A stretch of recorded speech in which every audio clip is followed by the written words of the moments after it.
Okay. Well, a lot of times I'll just stand here and just go blah, blah, blah. Okay, I need something a little bit different. I mean, I know my own voice is boring. I have to listen to it every single day. So, right. Here's another fun little story. Is there anybody a fan of James Bond, 007, any of that kind of stuff? Yeah. Good. Well, I'm sorry if you're not, because you're going to get the story anyway.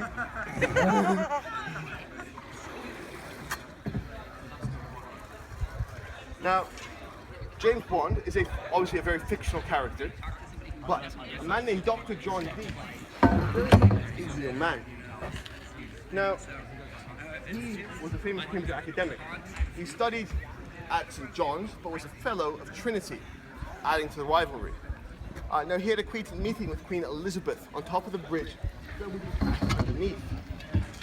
And she asked him to smuggle himself into religious and academic institutions all around Europe. So just in case Britain ever went to war, he had the secrets of the enemy ahead of time. So that's exactly what he did. He used to send the Queen coded messages with all the secrets that he'd learned. But he used to sign those letters 007. The 2 zeros stood for "Thus that I've seen with my own eyes," and the number 7 was a religious number that stood for "In the name of God."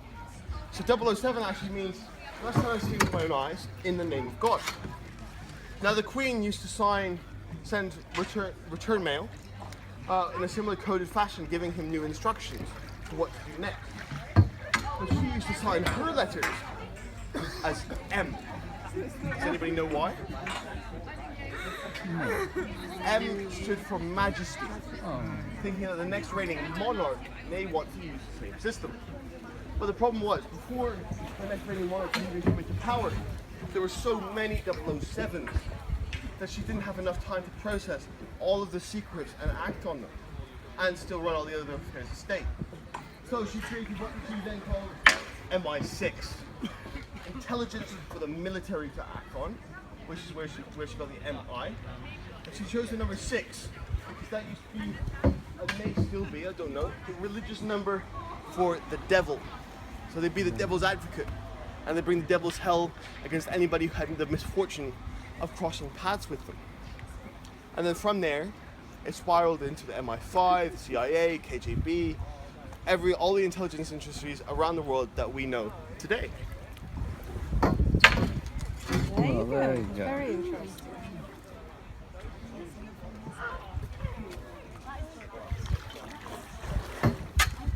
Now, obviously, that had a massive impact on global warfare, especially after it really started to get properly developed. But nothing had quite the same impact as an invention in Trinity College on our left-hand side.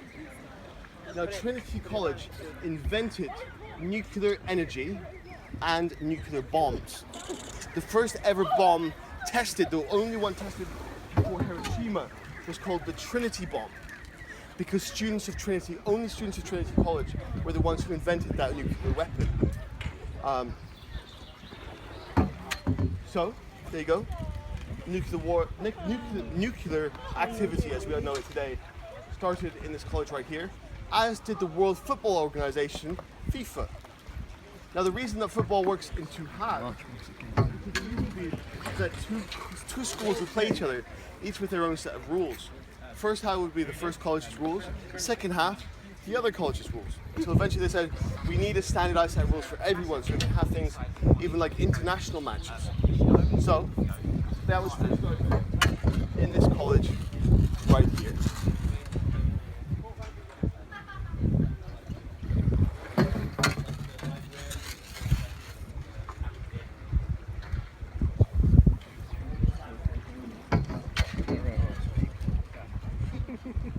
So the bridge is proper.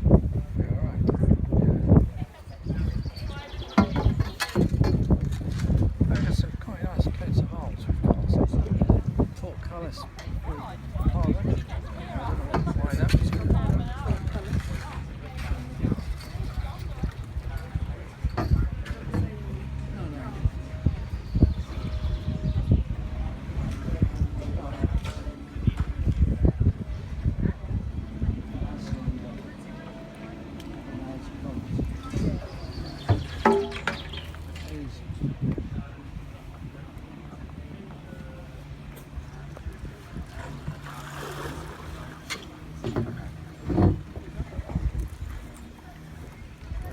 suppose the university's gone down and the tourists haven't arrived in huge.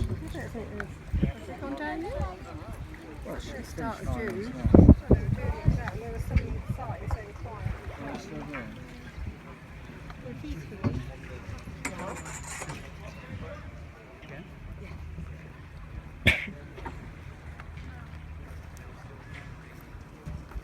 Seems to be an awful lot of students still around.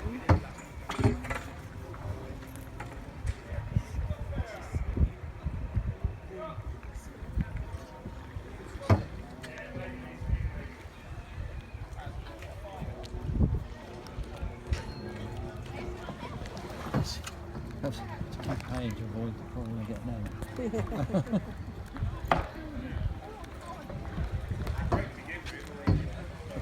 I can cover your paddle. If you want to bring a side turn, that'd be easy.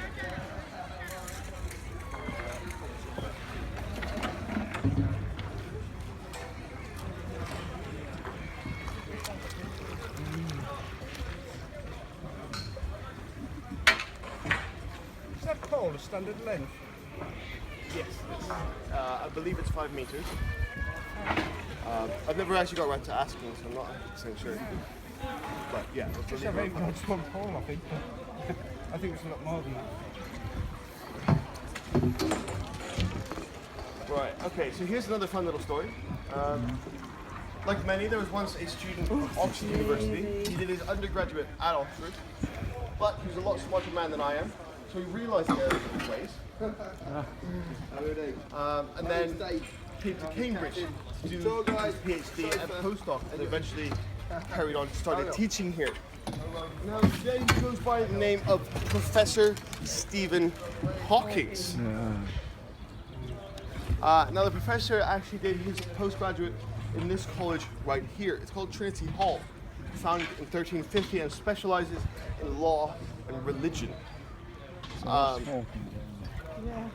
actually, the professor actually still lives in this college. He teaches there as well, and he insisted that he had to stay in one of the 2 postgraduate colleges in Cambridge, this being one of them. Because if he went into a class full of first-year undergraduates, they would simply be there just going, "Oh my goodness, it's Stephen Hawking. Take notes, take pictures. Nobody can, don't make eye contact." And he was just like, "No, I can't have that. I need people to challenge my understanding of science." So he still works in there, he still lectures, but actually a lot of locals do, and if you get the chance to, you might be lucky enough to see Stephen Hawking going around Cambridge. Because he still does things. He goes to the cinema, he goes to the market, sometimes does his own clothes shopping.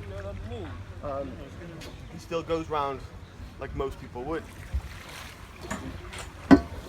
Except the only difference for him is that he's in a wheelchair and he's the most famous scientist alive. But other than that, he tries to be as normal as possible.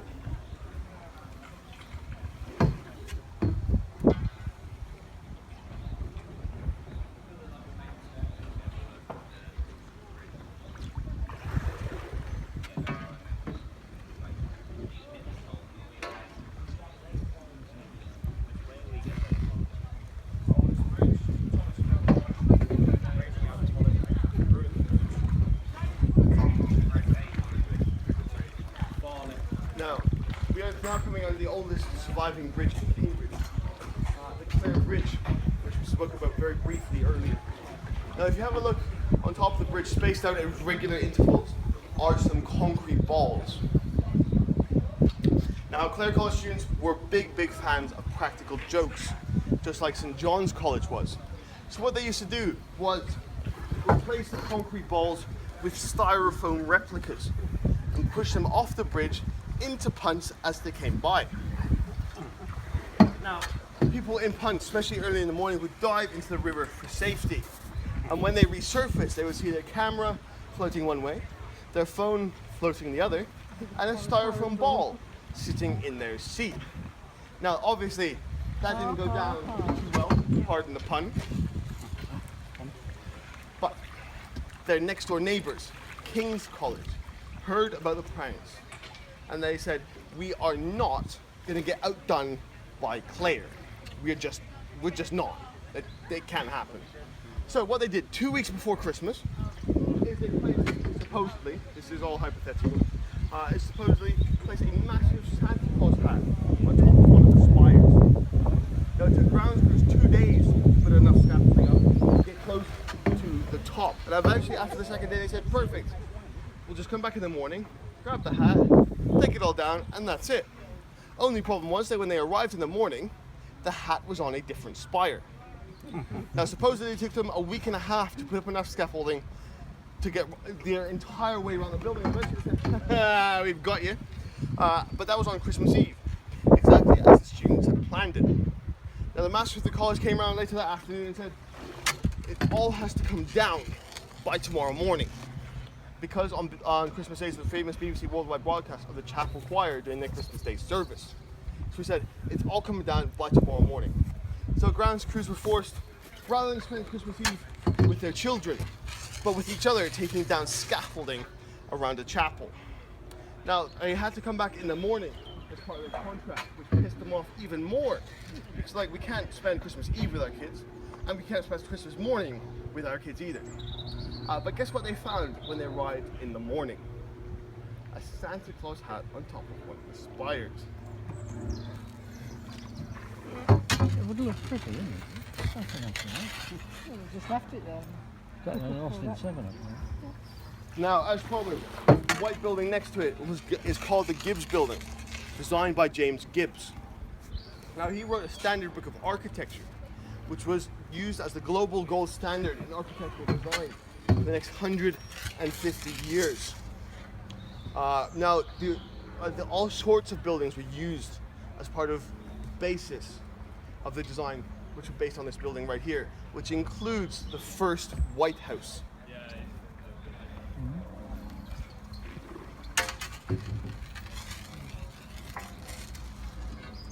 Okay, so here is another very, very fun story. Has anybody ever heard of a man named Alan Turing?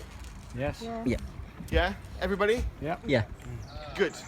Right, okay, so I don't know if you see the film The Imitation Games as well, describing his work at Bletchley Park, inventing the modern computer. But before he went to do that, he was actually a student of King's College, and he lived in these rooms just to my left-hand side right here when he was doing his undergraduate degree and his postdoctoral thesis. Now, interesting, what that film doesn't go into detail about is what happened after he finished. When he returned to live in the building just behind these ones, it was discovered that he was gay. So he was given a choice. You either do 2 years in prison, or you can face castration by chemical injection on a weekly basis. Now he said, I'll take the injections. My work with computers, having saved the free world, is too important. Now what the film doesn't tell you is that the weekly chemical injections eventually led to his suicide by cyanide injection into an apple. Now, what actually is very beautiful from that, Apple incorporated the computer company, based their name and logo on Alan Turing, having saved the free world, invented modern technology today, and then was just persecuted simply because he was gay. Which is where they got the name and the logo, the apple that he took a bite out of.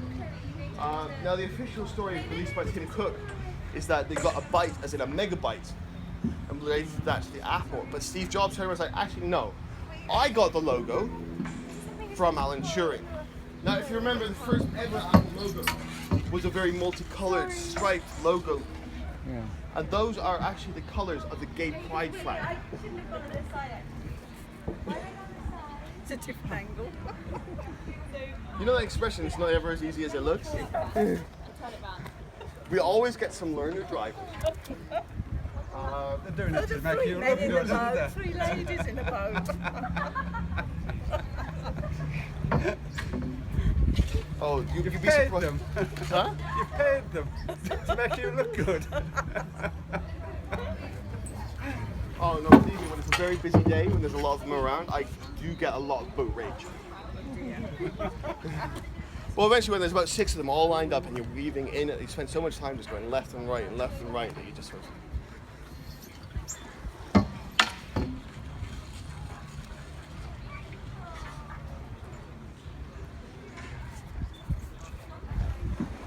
Now this building on our left-hand side, it's called the Erasmus Building, designed by a man named Sir Basil Spence. Now, funnily enough, Basil Spence was the only architect to work for Cambridge University who was never invited back, which to me doesn't really come as a surprise. Now, if you have a look at the top of the building, you'll see a frame that was originally intended for another story of the building to go on top of it. But every single student at the time petitioned not to have it knocked down, to have it blown up. They hated it so much. They were just like, don't just demolish it, put in some dynamite and go boom. So they said, well, we'll be in the middle, rather than just destroying hundreds of thousands of pounds of construction, we'll just stop. So they actually put in a lot of very big rooms there, very cheaply, trying people to actually use it. But then students was like, well, actually, if it's going to be that cheap and that big, let's use it. So then the university eventually ended up catching on what people were doing. So the rooms in there are now more expensive. But a lot of students say, well, if I have to live in it, I don't have to look at it. So they get to look at all the other beautiful buildings surrounding it. And all these beautiful buildings have to look at it. So, you know, it kind of makes you wonder, like, which is worse off.